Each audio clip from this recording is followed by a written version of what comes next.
2 மாத இடைவெளிக்கு பிறகு எல்லாரும் நல்லா இருக்கீங்க நம்புறேன். நானும் நல்லா இருக்கேன். இனிமேல் நம்ம சேனல் ரெகுலராக வீடியோ வரும். மறக்காமல் சப்ஸ்கிரைப் பண்ணி சப்போர்ட் பண்ணுங்கள். இன்றைக்கி நம்ம சிக்கன் தான் குக் பண்ண போகிறோம். ஆல்ரெடி வாஷ் பண்ணி எடுத்து வச்சுருந்தேன். பிரியாணி இலை, கஸ்தூரி மேத்தி, பெப்பர், இஞ்சி பூண்டு பேஸ்ட்டு, உப்பு எல்லாத்தையும் போட்டு நல்லா சிக்கனில் மிக்ஸ் பண்ணிக்கோங்க. நிறைய பேர் லிப் பாம் யூஸ் பண்ணுவீங்க. ரீசெண்டாக நானும் ஒரு இன்ஸ்டா பேஜ்லேருந்து வாங்கி யூஸ் பண்ணியிருந்தேன். ஆர்கானிக் அப்படின்னு போட்டிருந்தாங்க. சரி வாங்கி யூஸ் பண்ணி பார்ப்போம். யூஸ் பண்ணி பார்த்தேன். 30 டேஸில் சூப்பராக செம்ம க்ளோவாக இருந்துச்சு. இது வந்து பெய்ட் ப்ரமோஷன்லாம் கிடையாது. உங்களுக்கு தேவைன்னா மறக்காமல் வாங்கி அவங்களுக்கும் அப்படியே லைட்டாக சப்போர்ட் பண்ணுங்கள். ஸோ வாங்க அப்படியே சிக்கனை வேக வச்சிடலாம். லைட்டாக சிம்மில் வச்சே வேக வச்சுக்கோங்க. ஒரு விசில் வந்தால் போதும். இது வேகிற வரைக்கும் ஏன் வெயிட் பண்ணிட்டு மசாலா ரெடி பண்ணிடலாம். வானில் எடுத்து அடுப்பு மேலே வச்சு எண்ணெய் விட்டு அதில் பட்டை, கிராம்பு, லவங்க, பிரியாணி இலை போட்டு பெரிய வெங்காயத்தையும் நறுக்கி அதில் ஆட் பண்ணியாச்சு. வெங்காயம் வதங்கிறதுக்காக கொஞ்சமாக உப்பு போட்டு நல்லா வதக்கிக்க வேண்டியதான். பக்கத்துலேயே பார்த்தா விசிலும் நம்மளுக்கு ஒன்று வந்துருச்சு.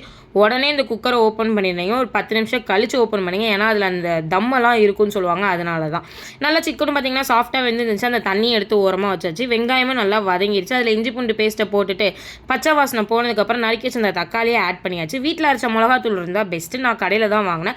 அதனால் மிளகாத்தூள், மஞ்சத்தூள், கரம் மசாலா, பெப்பரு, கொஞ்சமாக உப்பு ஆல்ரெடி ஆட் பண்ணிட்டு அதனால் இப்போ ஆட் பண்ண வேண்டாம். எல்லாத்தையும் போட்டு நல்லா வதக்கிட்டு நம்ம எடுத்து வச்சுருந்தோம்ல அந்த வேக வச்ச தண்ணி அதையும் ஆட் பண்ணிக்கோங்க. எனக்கு கிரேவி மாதிரி வேணாம். அதனால் நான் சிக்கன் தண்ணி நல்லா வற்றுனதும் சிக்கனை ஆட் பண்ணுறேன். இன்கேஸ் உங்களுக்கு கிரேவி மாதிரி வேணுன்னா தண்ணி ஆட் பண்ணுறப்ப நீங்கள் சிக்கனையும் ஆட் பண்ணிடுங்க. நல்லா மிக்ஸ் பண்ணிவிட்டு பார்த்தீங்கன்னா ஒரு 5 நிமிஷத்துலேயே இந்த லெவலுக்கு கிரேவி சுருங்கி வற்றி வந்துருச்சு. சிக்கனும் நல்லா வெந்துருச்சு. அதை அப்படியே வெஜ் புலாவோட வச்சு சாப்பிட்றப்போ செம்ம டேஸ்ட்டாக இருந்துச்சு. மறக்காமல் அந்த ஆர்கானிக் லிப் பாம் வாங்கி அந்த பேஜுக்கு கொஞ்சம் சப்போர்ட் பண்ணிடுங்க. இது உண்மையிலே பெய்ட் ப்ரமோஷன் கிடையாது. இன்ஸ்டாகிராம் ஐடி கீழே தரேன்.